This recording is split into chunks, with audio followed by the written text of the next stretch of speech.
Sobat Pratama, selamat datang di Pajak Biasa Aja. Berita-berita terkini seputar perpajakan dibahas secara biasa dan gitu-gitu aja.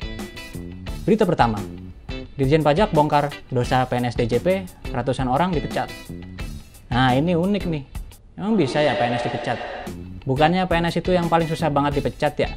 Masa sih? Kalaupun dia jarang masuk, biasanya paling nggak dapet tukin aja sih.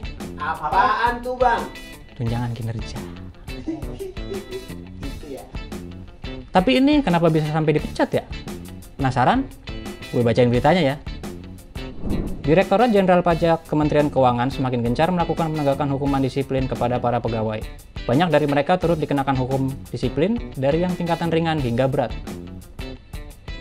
Direktur Jenderal Pajak Bapak Suryo Utomo menyampaikan bahwa sepanjang 3 tahun terakhir pihaknya telah memberikan hukuman disiplin terbanyak bagi pegawai pajak. Kata Pak Suryo, dari tahun 2019 sampai sekarang ternyata ada ribuan pelanggaran hukum yang dilakukan pegawai pajak. 718 pelanggaran disiplin ringan, 199 pelanggaran sedang, dan 349 pelanggaran berat. Bahkan kata Pak Suryo, pada 7 Desember 2022 lalu, ini mungkin rekor untuk penegakan hukum disiplin di DJP. Pemberian sanksinya ini sesuai dengan PP nomor 94 tahun 2021 tentang disiplin pegawai negeri sipil, yang hukuman terberatnya bakal dihukum dengan hukuman pemberhentian dengan hormat, tidak atas permintaan sendiri. Lah gimana itu? Ngeri nggak lur? Ya lumayan lah. Emang sih lumayan doang. Kayak apa sih bentuk pelanggaran disiplin yang paling berat sampai sanksinya harus dipecat? Kata Pak Suryo, untuk kasus yang paling berat adalah kasus fraud. Contohnya melakukan pekerjaan dengan mengharapkan atau meminta imbalan kepada wajib pajak. Yang kedua, hidup satu atap tanpa tembok dan juga pagar seperti suami istri tanpa status menikah alias kumpul bocah. Salah, maksudnya kumpul kebo. Disensor kan yang tadi ya? Lanjut aja bang, udah pada gede ini. Oke. Menurut Pak Suryo, penegakan hukum disiplin ini penting bagi pegawai pajak untuk menjaga dan menegakkan integritas maupun profesionalitas. Sama Pak, menurut kita juga penting itu. Salut deh gue sama DJP, ternyata remunerasi yang 100% itu direalisasikan melalui penegakan disiplin buat pegawainya. Perlu diapresiasi nggak nih lur? Perlu bang. Iya bolehlah diapresiasi, tapi dikit aja karena emang udah seharusnya begitu sih. BTW lur, siapa di sini yang punya penyakit kudis? Apaan tuh bang? Kudis alias kurang disiplin. Atau AIDS? Apaan tuh bang? Alfa, izin, dan dikit-dikit sakit. Atau penyakit ginjal? Gaji ingin naik tapi kerja lambat. Gitu. Hati-hati ya sama penyakit-penyakit kantoran kayak gitu. Ingat, kita bukan PNS. Pengen leha-leha aja, kerja kagak. Ngerasa halal gaji Anda? Ya sih halal. Berita kedua, dekati 1.600 triliun rupiah, penerimaan pajak sudah 106% dari target. Selamat. Walaupun tadi banyak oknum pegawai DJP yang indisipliner, tapi kali ini gue bawa kabar prestasi dari mereka yang udah menemuin target penerimaan pajak. Kabar dari Pak Suryo, ini Pak Suryo yang tadi juga tuh, yang di berita pertama.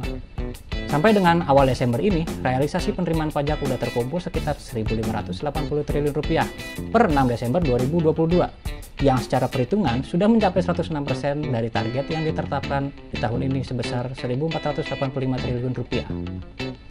Capaian penerimaan pajak yang baik ini didukung oleh kinerja ekonomi, implementasi UU Harmonisasi Peraturan Perpajakan atau UU HPP, hingga berkah harga komoditas.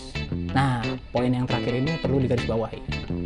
Jadi bisa dibilang, eksternalitas negatif geopolitik, maksudnya konflik Rusia dan Ukraina, jadi kayak semacam blessing in disguise lah buat kita.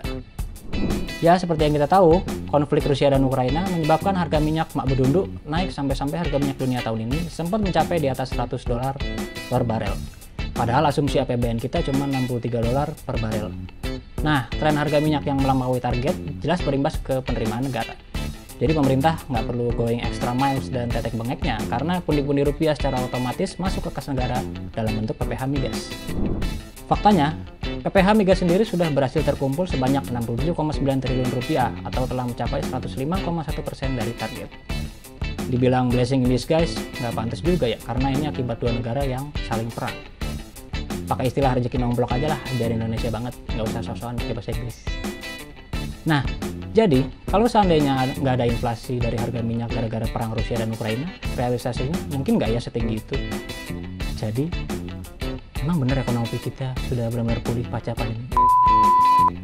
Tapi bagaimanapun tetap kita perlu apresiasi sih, karena dengan realisasi yang mencapai 106% ini, diperkirakan defisit APBN 2022 kita bisa susut jadi 2,8% dari PDB.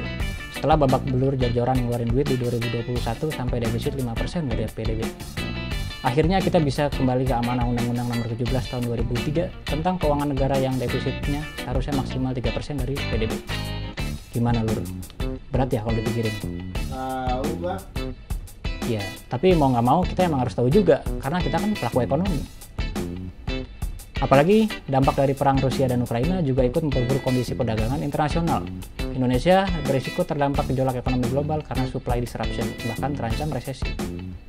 Resesi nggak bisa dicegah Lur, kita cuma bisa siap-siap, terutama lunasin utang sama kerja sampingan, atau minimal nggak usah panik.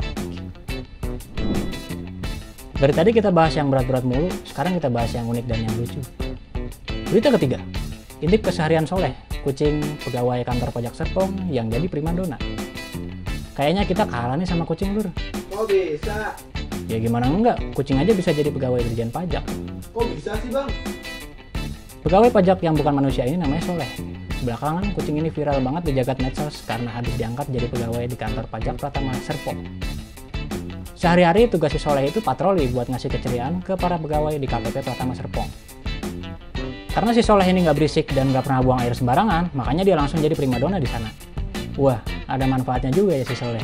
Biarpun dia nggak bisa ngetik, nggak bisa ngomong, nggak bisa meriksa, dan juga nggak bisa ngoreksi wajib pajak, tapi doi bisa ningkatin hormon endorfin bagi pegawai KPP di sana. Gak cuma itu, Soleh juga sesekali punya tugas buat ngejamu tamu atau kawan pajak yang mampir ke kantor. Si Soleh yang sekarang umurnya 1,5 tahun, sejak umur 2 bulan udah sering banget main ke KPP ini. Nah, baru 18 November 2022 kemarin, si Soleh diangkat jadi pegawai di KPP Pratama Serpong dengan jabatan penyuluh ahli MIAM. Wow. Nah, ini dia nih pelajaran buat kita.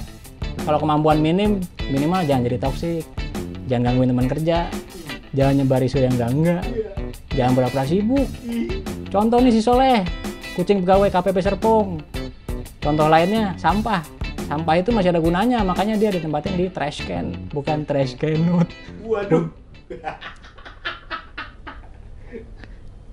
Udah ya, closing.